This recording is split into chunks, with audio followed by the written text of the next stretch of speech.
여호와의 말씀이 두 번째로 요나에게 임하니라. 이르시되 일어나 저 큰 성읍 니느웨로 가서 내가 네게 명한 말을 그들에게 선포하라.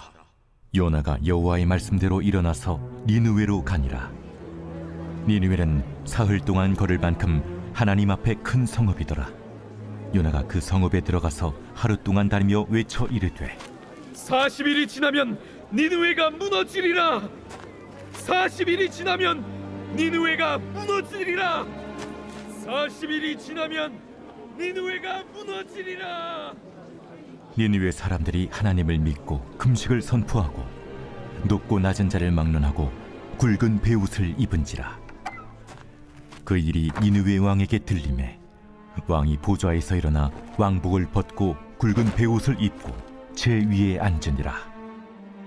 왕과 그의 대신들이 조소를 내려 니느웨에 선포하여 이르되 사람이나 짐승이나 소떼나 양떼나 아무것도 입에 대지 말지니 곧 먹지도 말 것이요 물도 마시지 말 것이며 사람이든지 짐승이든지 다 굵은 베옷을 입을 것이요 힘써 하나님께 부르짖을 것이며 각기 악한 길과 손으로 행한 강포에서 떠날 것이라.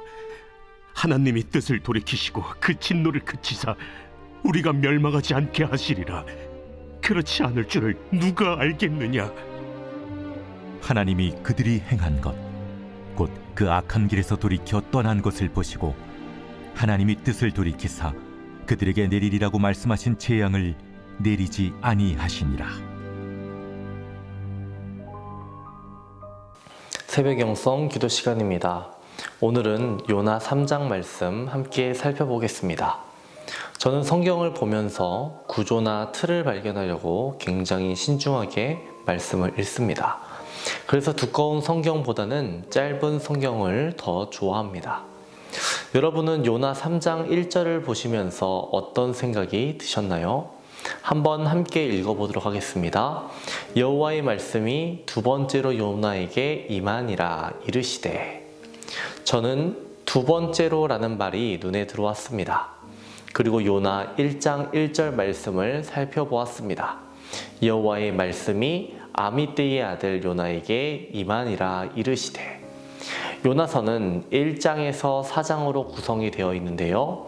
하나님의 첫 번째 말씀하심과 두 번째 말씀하심으로 요나서를 1, 2장과 3, 4장으로 크게 두 부분으로 나눠볼 수 있습니다. 하나님께서 요나에게 첫 번째 하신 말씀, 두 번째 하신 말씀의 내용이 무엇입니까?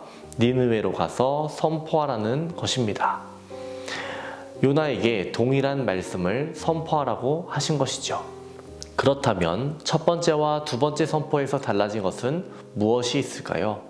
요나의 태도가 달라졌습니다. 1장에서는 도망자 요나의 모습을 보여줍니다. 하나님의 말씀을 거절했고 순종하기 싫어했습니다. 그런데 지금 3장에서 보이는 요나의 모습은 어떻습니까? 순종하는 모습입니다. 하지만 그의 태도가 어땠는지는 정확히 알 수 없습니다. 3장에서의 요나의 태도를 저는 두 가지로 해석하는데요. 먼저 함께 3장 3절과 4절 보겠습니다. 요나가 여호와의 말씀대로 일어나서 니느웨로 가니라. 니느웨는 사흘 동안 걸을 만큼 하나님 앞에 큰 성읍이더라. 요나가 그 성읍에 들어가서 하루 동안 다니며 외쳐 이르되 40일이 지나면 니느웨가 무너지리라 하였더니. 저는 두 가지로 해석되는데요. 여러분도 그러하신가요? 첫 번째로는 적극적으로 열심히 돌아다녀서 사흘거리, 3일거리를 하루 만에 돌았다는 의미일 수 있습니다. 하지만 3일길을 아무리 열심히 걷는다고 해도 하루 만에 도는 것은 불가능한 일이라고 생각이 됩니다. 두 번째로는 마지못해 행하는 소극적인 모습을 보여주는 요나로 해석이 됩니다. 3일 동안 돌아야 충분히 도는데 하루만 선포하고 외치며 돌아다닌 것으로 볼 수 있는 것이죠. 여러분은 요나가 어떤 모습으로 행했을 거라고 생각하십니까? 저는 요나가 소극적으로 하루만 돌았을 거라고 생각합니다. 그리고 요나가 이러한 생각을 가졌을 거라고 생각해요. 그래, 일단 해보자. 그들이 정말 회개할까? 하나님이 하라고 하셨으니 일단 하고 다음은 나도 모르겠다. 요나는 정말 믿음을 가지고 그 자리에 있었을까요? 우리는 요나의 분명한 태도에 대해서는 알 수 없습니다.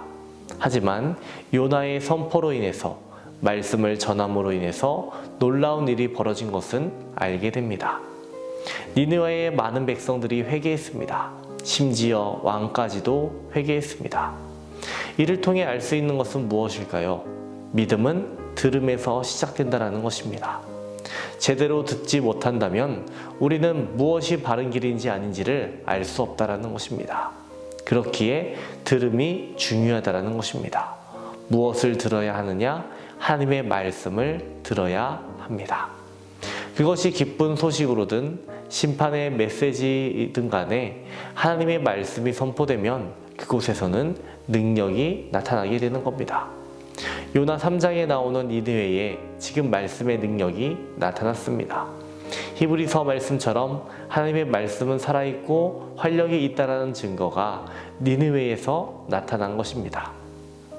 예레미야와 요나를 살짝 비교해 보겠습니다. 예레미야는 정말 마음을 찢으며 애통해하며 회개를 선포했습니다. 그럼에도 불구하고 많은 사람들이 돌아오지 않았습니다. 결국 이스라엘은 멸망하게 됩니다. 반면에 별로 마음이 없는 요나의 경우를 보십시오. 많은 니느웨 사람들이 회개했습니다. 우리들이 이를 통해 무엇을 알 수 있습니까? 사람도 중요하지만 더 중요한 것은, 더 근원적인 것은 하나님의 말씀이라는 것입니다. 우리는 그렇기에 늘 하나님의 말씀 앞에 겸손히 엎드려야 하는 것입니다. 하나님, 말씀하십시오.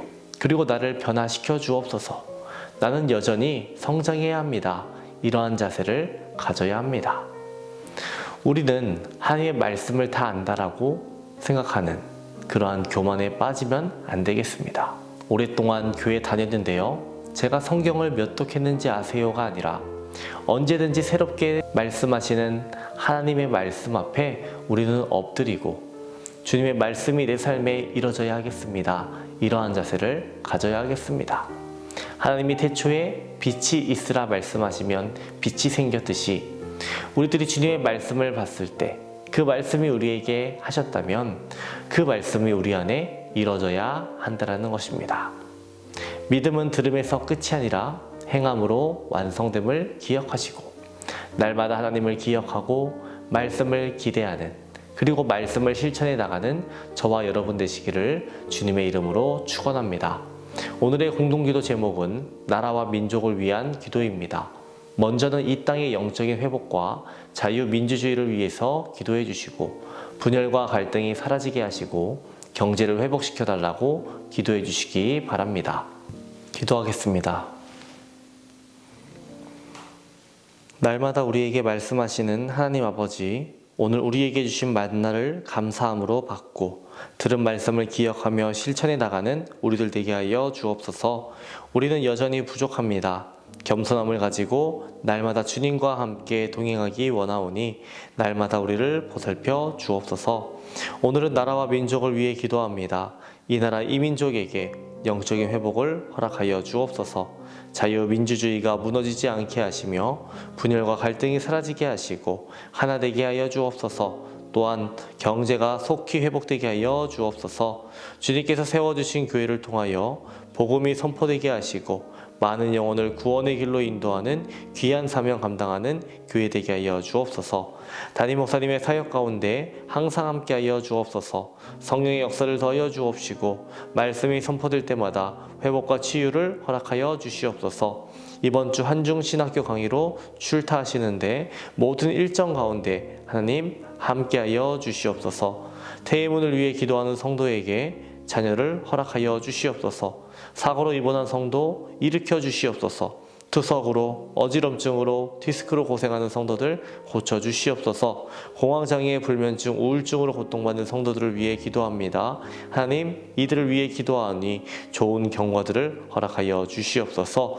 암투병 중에 있는 박재성 권사님, 유은영 권사님, 김시아 권사님, 김정수 집사님, 오유미 성도님, 박서연 청년, 유경민 청년 주의 손으로 안수하여 주옵소서. 깨끗이 낫게 하여 주시옵시고 암이 재발되지 않게 하여 주시옵소서. 연로하신 장로님, 권사님, 집사님들 무서운 날씨 속에서도 건강케 하여 주옵소서. 주님께서 주시는 평안함과 형통함을 날마다 허락하여 주시옵소서. 우리와 함께 하시는 예수님의 이름으로 기도합니다. 아멘.